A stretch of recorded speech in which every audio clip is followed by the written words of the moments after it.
Students, कल हम लोगों ने chapter 3 algorithm and flow chart start किया था। हम लोगों ने इंट्रोडक्शन पढ़ लिया था इसका, और एल्गोरिथम, फ्लो चार्ट, प्रोग्राम का क्या यूज़ है वो भी पढ़ लिया। आज हम डिटेल में पढ़ेंगे algorithm. All the software programs are written in special languages called computer languages. जो हमारे सॉफ्टवेयर होते हैं, सॉफ्टवेयर प्रोग्राम्स होते हैं, वो स्पेशल लैंग्वेजेस में लिखे जाते हैं और उनको क्या कहा जाता है, कंप्यूटर लैंग्वेज। क्योंकि जो हम बात करते हैं वो लैंग्वेज कंप्यूटर नहीं समझता है, इसीलिए कंप्यूटर के जो लैंग्वेज है वो 0 और 1 है, वो उसके स्पेशल लैंग्वेज, उसके अलग लैंग्वेज है जिस भाषा को वो समझता है।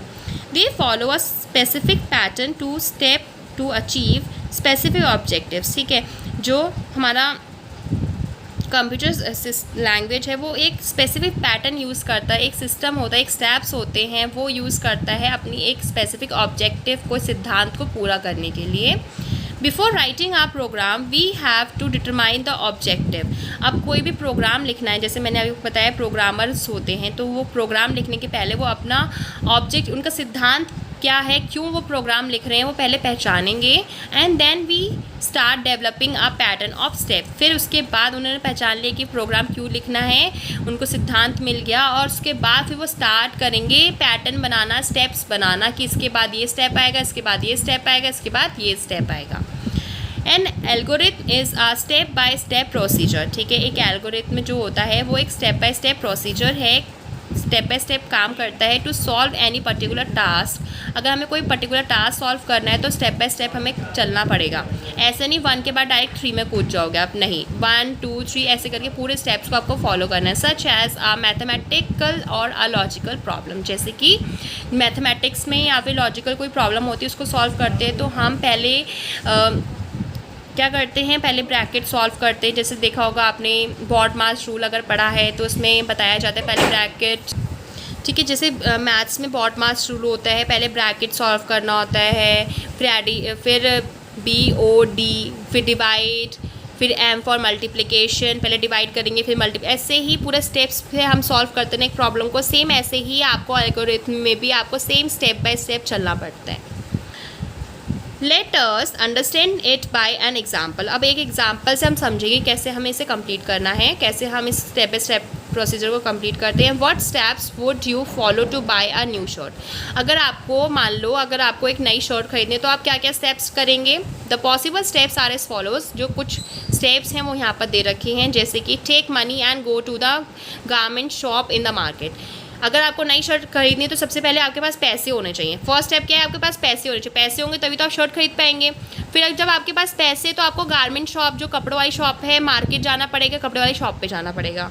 ठीक है, सेकंड क्या करेंगे आप, tell the shopkeeper which colour and style of shirt you want. अब सेकंड में आप जो दुकानदार है उसको बताओगे कि भाई मुझे इस कलर की या इस स्टाइल की शर्ट चाहिए, मुझे फुल स्लीव्स चाहिए या फिर हाफ में चाहिए, कि कॉलर में चाहिए, कि वी नेक में चाहिए। ये सारी चीज़ें आप बताएंगे शॉपकीपर को। फिर थर्ड स्टेप क्या करो, choose and finalise the desired shirt. फिर आप जो शॉपकीपर ने आपको बहुत सारी कलर्स दिखाए होंगे शर्ट में, स्टाइल दिखाए होंगे, फिर उसके बाद आप उसमें से पसंद करेंगे और फाइनल करेंगे कि हाँ भाई मुझे यही वाली शर्ट पसंद आ गई है, आप इसको पैक कर दो। फिर फोर्थ नंबर पे क्या करेंगे, पे मनी टू द शॉपकीपर। आप फोर्थ नंबर में क्या करेंगे, शॉपकीपर को पैसे देंगे। फिफ्थ में क्या करेंगे, take the balance amount if any from the shopkeeper. और फिफ्थ में आपको जितने, अगर मान लो आपका 500 का नोट दिया आपने शॉपकीपर को, लेकिन आपकी जो शर्ट है वो 300 की, तो जो बैलेंस है, बैलेंस पैसा जो बचा है वो आपको शॉपकीपर वापस देगा, वो लेंगे। Finally you get the desired result. फिर उसके बाद आपके पास डिज़ायर्ड रिजल्ट मतलब आपने जो सोचा था, जो आपको चाहिए था वो मिल गया। शर्ट आप खरीदने गए थे, शर्ट आपको मिल गई, that is purchase of a new shirt. ठीक है, जैसे मैंने बताया आपका डिज़ायर्ड रिजल्ट क्या था, आपको शर्ट खरीदनी थी, तो वो शर्ट आपके पास, नई शर्ट आ गई है। तो ये स्टेप्स आपने फॉलो किए आपको अपनी एक नई शर्ट खरीदने के लिए। सेम ऐसी एल्गोरिथम में भी क्या होता है, स्टेप बाय स्टेप प्रोसीजर हम फॉलो करते हैं अपना कोई भी वर्क कंप्लीट करने के लिए।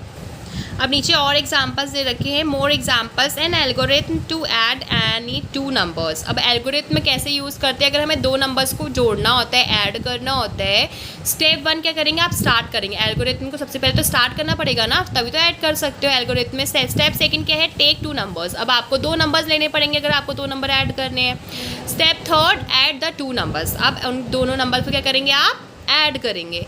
Step 4, print the result. जो आपका रिजल्ट आएगा ऐड करने के बाद, सपोज 3 and 5 को आपको ऐड करना है, तो वो जो रिजल्ट आएगा 3 and 5 कितना होता है 8।